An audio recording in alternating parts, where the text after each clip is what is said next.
RCI Tabung Haji, semoga ada pengajaran. Yang Amat Berhormat Perdana Menteri Datuk Seri Anwar Ibrahim pada hari ini memberi bayangan bahawa laporan Suruhanjaya Diraja atau RCI mengenai tabung haji akan didedahkan dalam masa yang terdekat. Sementara saya mengalu-alukan tindakan ini, saya juga berhak menarik perhatian orang ramai kepada latar belakangnya.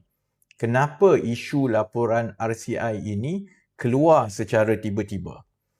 Saya timbulkan perkara ini dalam satu ceramah semasa pilihan raya negeri Johor lebih kurang 2 minggu yang lepas untuk memberi pemahaman kepada orang ramai bagaimana kompromi politik akhirnya akan memakan diri jika kompromi itu bertentangan dengan kepentingan awam.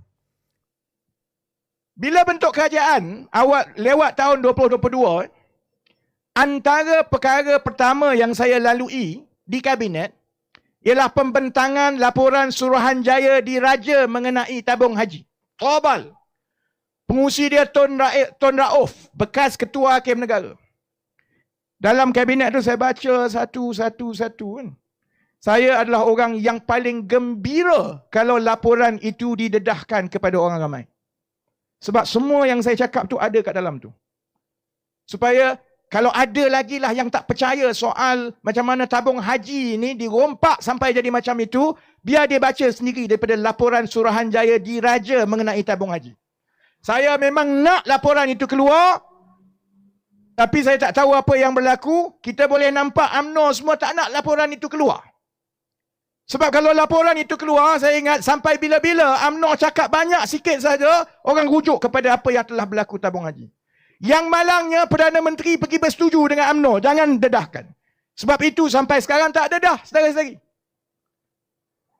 Kalau laporan itu keluar dan saya harap satu hari sebelum saya mati, saya nak laporan Suruhanjaya tabung haji itu keluar supaya orang Melayu generasi akan datang nampak bagaimana kalau ada parti yang dia hanya menumpukan kepada kononnya pembangunan projek besar, tapi dia tak nak ubah budaya rasuah, budaya yang ada, akhirnya generasi akan datang akan menanggung hutang itu bertahun-tahun seperti mana kita sekarang ini tanggung hutang 30 bilion tabung haji itu.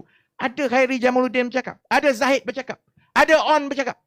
Contoh yang paling baik ialah mengenai penyelewengan yang telah berlaku di dalam tabung haji sepanjang lebih sedekat akibat kelemahan tadbir urus di bawah Barisan Nasional yang kemudiannya disucikan oleh PAS atas nama Perpaduan Ummah.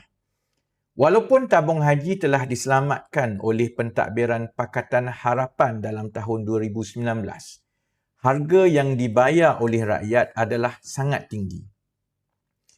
Ia melibatkan puluhan bilion duit cukai rakyat untuk menanggung kerugian dari pelaburan-pelaburan tabung haji selama lebih sedekat. Tabung haji juga akan mengambil masa berdekad lagi untuk kukuh semula. Sementara hutang yang berpuluh bilion itu perlu ditanggung oleh rakyat sekurang-kurangnya sedekat lagi. Semasa kerajaan perpaduan yang ada ini dibentuk, antara keputusan paling awal yang perlu dibuat ialah untuk mendedahkan laporan RCI tabung haji kepada orang ramai, iaitu sekitar awal tahun 2023. Apabila sesuatu Suruhanjaya Diraja dibuat, hasil siasatan sepatutnya memang kena dedahkan kepada orang ramai kerana hanya isu-isu nasional yang melibatkan kepentingan awam sahaja yang disiasat oleh sebuah Suruhanjaya Diraja. Laporan Suruhanjaya Diraja mengenai tabung haji adalah sangat terperinci dan saya yakin ia akan menunjukkan bagaimana institusi itu rosak di bawah pentadbiran UMNO dahulu. Ia juga membantu rakyat menghadam bagaimana sepak terajang politik melalui tindakan suci mensucikan terutamanya oleh PAS membawa kepada kekeliruan di kalangan rakyat mengenai apa sebenarnya yang telah terjadi di tabung haji. Sepatutnya laporan RCI tabung haji itu didedahkan seawal 2023 lagi apabila laporan itu mula-mula siap dan dibawa kepada Kabinet. Tetapi pada ketika itu, Datuk Seri Anwar sangat berhati-hati untuk menjaga hati UMNO. Maka keputusan dibuat untuk menanam laporan itu. Hanya setelah saya bersuara untuk kesekalian kalinya dan kali ini bersuara dari luar sebagai pengkritik, barulah dengan cepat keputusan hendak dibuat untuk mendedahkan laporan RCI tabung haji kepada orang ramai.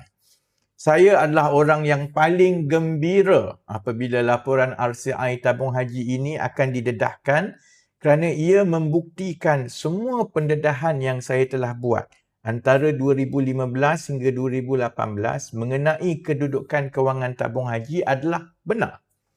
Tapi saya lebih gembira kalau ia didedahkan dengan niat untuk membawa kebenaran seawal 2023 lagi.